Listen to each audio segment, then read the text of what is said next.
मानसकार कहते हैं, निर्मल जन मन सो मोहि पावा, निर्मल जन मन सो मोहि पावा, निर्मल मन जन सो मोहि पावा, मोहि कपट छल जीत न पावा, मोहि कपट छल छिद्र न पावा।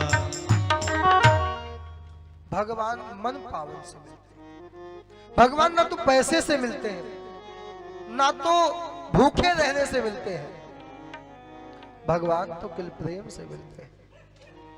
और एक बात है, यहाँ जितने लोग हैं दावे से कह दूं कि विवाह के बाद क्या होना चाहिए, जीवन में शांति होनी चाहिए।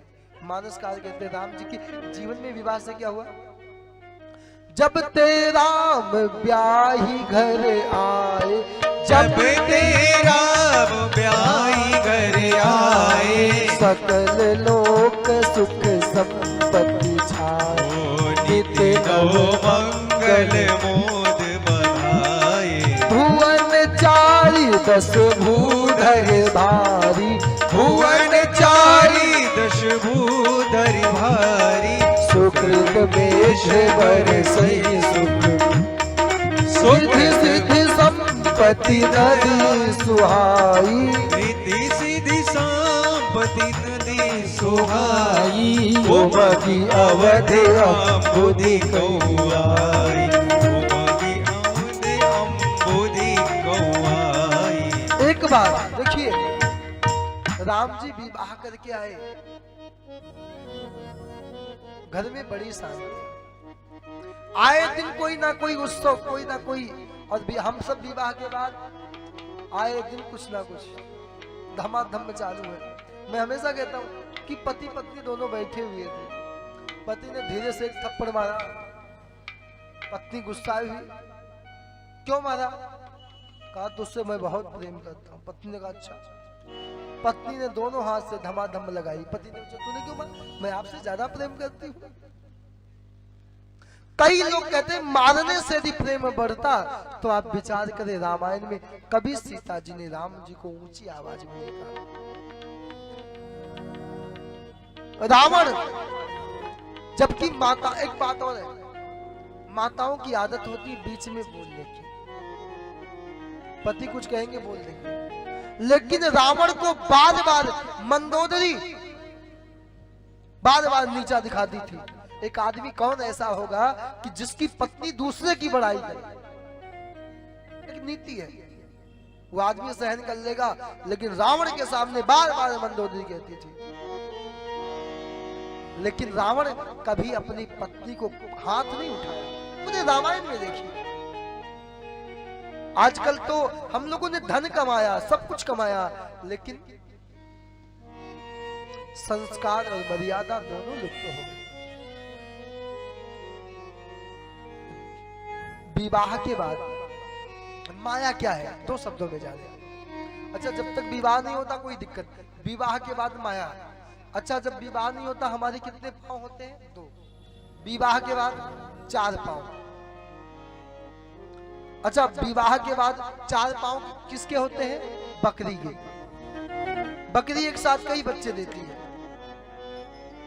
4 में 2 मिलाओ 6 पांव किसके हुए, मधुमक्खी के। 6 में 2 और मिलाओ 8 किसके हुए, मकड़ी के। मकड़ी जाला को लगाती है, एक दिन उसी जाले को समाप्त कर देती है। भगवान कृष्ण के सामने उनके बच्चे आए और उनके सामने ही चले गए। इसलिए भगवान से एक प्रार्थना, धन कमाए कोई बात नहीं, लेकिन जब तक मैं रहूं मेरे बच्चों का, मेरे परिवार का पतन ना हो। पीठ पीछे तो पतन होना ही है।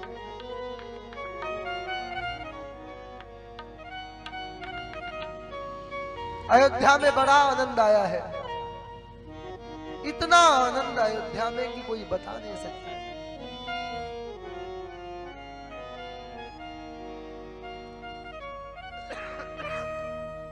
अयोध्या में आनंद ही आनंद छाया है। ऐसे लगता है मानो आपको ज्यादा सुख मिलता है तो ज्यादा दुख आएगा, और ज्यादा दुख आया है तो ज्यादा सुख मिलेगा। अयोध्या के ऊपर एक बात कहो, यदि आप में प्रसन्नता खुशी आए तो ज्यादा किसी को दिखाओ नहीं। हमारे यहां लोग कहते ना, उंगली दिखाने से वृक्ष या कद्दू, ये वृक्ष भी सूख जाते थे। जैसे हम धन को छिपा लेते हैं ना,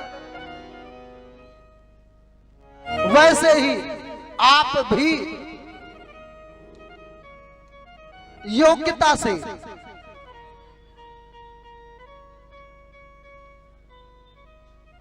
अपने खुशी को, खुशी में ज्यादा फूलो नहीं, गम में ज्यादा रो नहीं। इतना ही नहीं,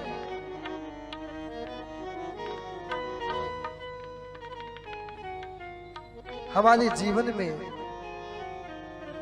एक हमेशा भजन गाना चाहिए। शायद विवाह के बाद हमें बहुत सतर्क सावधान रहना चाहिए। जिंदगी उसी को आजमाती है जिसे हर मोड़ पर चलना जानता है। जिंदगी उसी को आजमाती है जो हर एक मोड़ पे चलना जानता है। कुछ पाकर हर कोई मुस्कुराता है, यहाँ तो कोई पाता है मुस्कुरा लेता है। कुछ पाकर हर कोई मुस्कुराता है। जिंदगी उसी की होती है जो कुछ खोकर मुस्कुराता है। यहाँ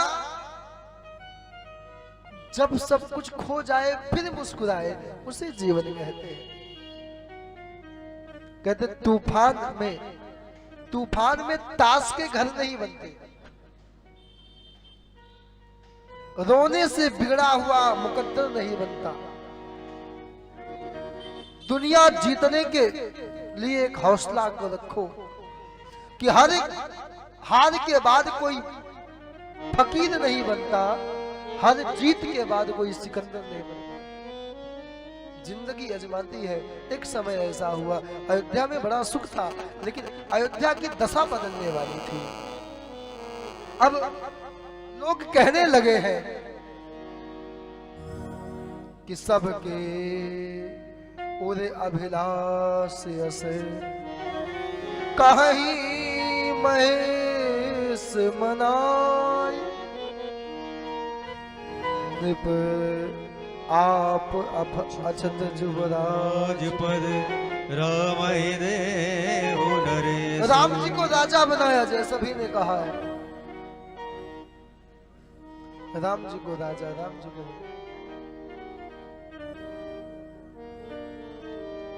एक बार की बात है, आइए लगाए, उसके बाद तब तक झांकी आएगी। सूचना भाई भागवत में क्या है कि चौथे दिन के बाद सब लोग नाचते हैं और भागवत में चौथे दिन के बाद सब लोग रोते हैं। रामायण में